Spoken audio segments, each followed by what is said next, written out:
Yang sampai sekarang sudah 52 ya, masih ada 20-an kelompok lagi yang belum, dan kami juga akan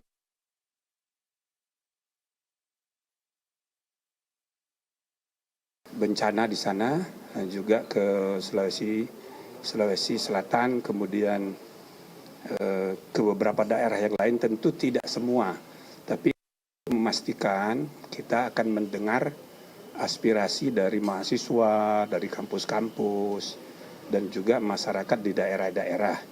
Nah, sambil begitu, kami mulai berdiskusi tentang usul-usul rekomendasi untuk perbaikan, baik yang sifatnya ke dalam tubuh Polri sendiri yang sifatnya operasional, maupun nanti kami akan diskusikan mengenai kebijakan yang akan menjadi materi ya revisi Undang-Undang Polri.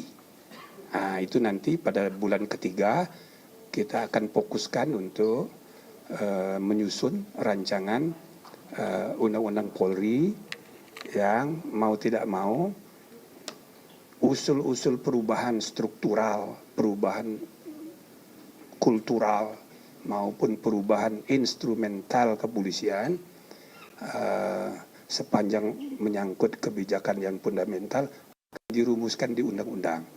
Nah, sebelum itu kita akan mulai hari ini kita mendiskusikan beberapa solusi-solusi untuk quick win, supaya cepat gitu dalam rangka perbaikan ke dalam tubuh Polri, sekaligus juga meningkatkan ke publik. Nah, dua hal yang hari ini kami bicarakan, yang paling serius gitu, di antara yang lain-lain tidak perlu kami umumkan. Satu di antaranya adalah respons kepolisian terhadap aktivis-aktivis peserta demonstrasi Agustus Abu, ya, yang sampai sekarang tercatat masih 1000 berapa Pak jumlahnya? 1038 orang yang ditangkap dan proses. Sepakati di sini kita minta, kita rekomendasikan kepada Kapolri untuk mengkaji ulang.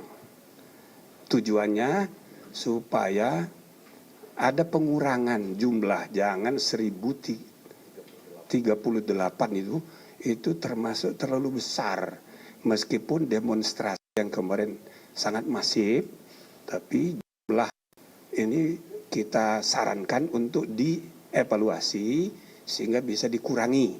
Misalnya dengan menekankan pentingnya kita memberi perlakuan khusus dan perlindungan lebih, pertama kepada pelaku perempuan, kedua pelaku difabel bisa fisik, bisa juga mental, bisa yang terlihat, ya, bisa juga yang tidak terlihat, yang kadang-kadang kalau dites, misalnya ada masalah psikologis, bipolar, itu kita minta supaya diberi pertimbangan sehingga sedih dari statusnya, ya, itu paling tidak ada penangguhan, ya, ditangguhkan. Nah, jadi saya ulangi, kelompok perempuan, difabel, dan yang ketiga anak-anak. Meskipun banyak sekali anak-anak sekarang ini yang ya terlibat gitu ya, harus dikategorikan sebagai tindak pidana, tapi karena pertimbangan masih anak-anak, diberi perlakuan khusus dan perlindungan yang lebih. Nah, jumlahnya berapa ini akan dikaji oleh Kapolri dengan intern, nanti akan diumumkan pada waktunya.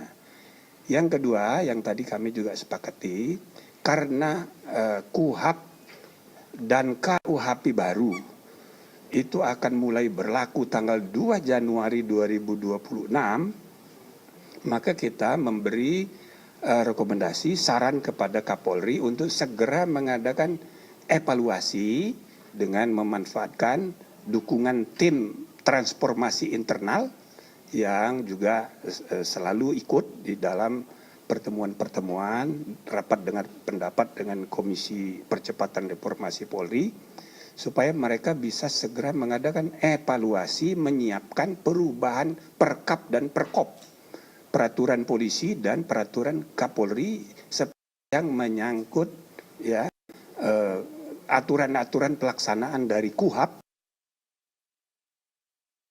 akan disiapkan oleh pemerintah. Rancangan PP baru dalam rangka pelaksanaan KUHAP, ini nanti diharapkan perkapnya atau peraturan polisi yang perlu disesuaikan, diperbaiki, mengikuti ketentuan baru KUHAP itu segera dilakukan. Dengan begitu, antara tim reformasi Polri dan tim internal itu bekerja saling menunjang untuk perbaikan kepolisian ya di masa yang akan datang. Saya kira gitu ya. Cukup? Ada pertanyaan? Nah, tambah Pak. Saudara, dari 1038 yang ditangkap karena atau ditahan karena kerusuhan Agustus. Karena Agustus itu kami tadi memberi perhatian kepada 3 orang yang mungkin perlu diperhatikan untuk segera dilepas. Pertama, orang bernama Laras Faizati. Dia bekerja di kantor Majelis Antar Parlemen ASEAN. Jadi di jam kerusuhan dia itu ditangkap dan di HP-nya konon tertulis ikut bela sungkawa atas meninggalnya Afan. Lalu dia termasuk yang dituduh dia memprovokasi dan oleh karena itu dia ditahan dan tercatat sekarang di Polri, maka dari pekerjaannya dia diberhentikan. Jadi oleh sebab itu kami tadi bersepakat ya dengan Pak Kapolri ini agar dilihat lebih dulu apa benar dia ini bersalah. Kalau enggak, insya Allah akan sekurang-kurangnya ditangguhkan kalau tidak dilepaskan. Lalu yang kedua, orang bernama Dera dan Monef. Tanggal 17 kemarin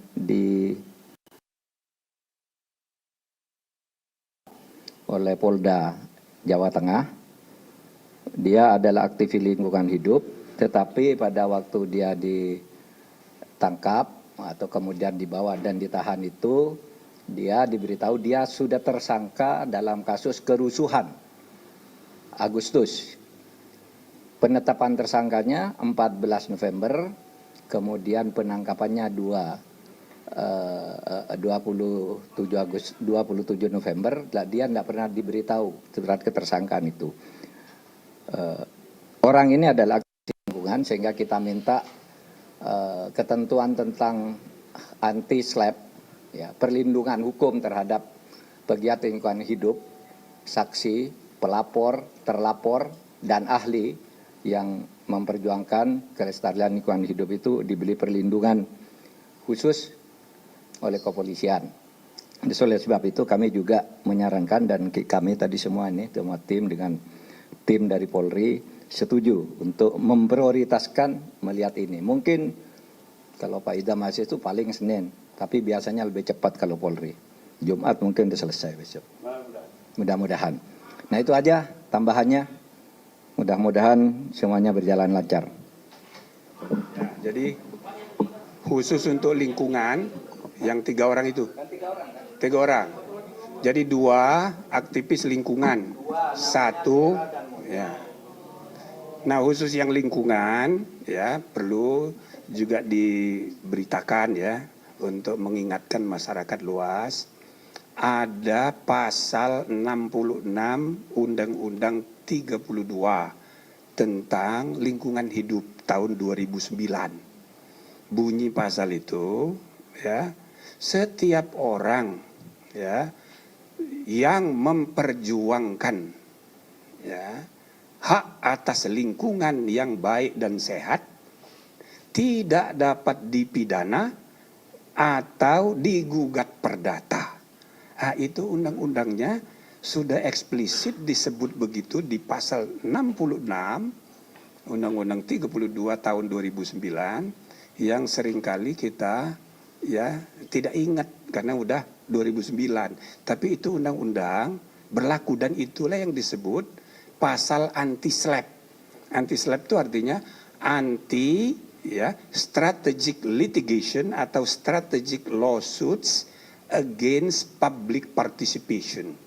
Sesungguhnya pasal ini ya anti-SLAPP itu mulai di undang-undang lingkungan, tapi perspektif paradigmanya itu kepada semua aktivis yang ya partisipasi publik itu sebetulnya dilindungi. Nah, cuma eksplisit baru disebut di undang-undang lingkungan. Karena itu yang aktivis lingkungan tadi kita harapkan segera dibebaskan karena dia dilindungi eksplisit oleh undang-undang. Oke, cukup ya. Terima kasih. Assalamualaikum warahmatullahi wabarakatuh.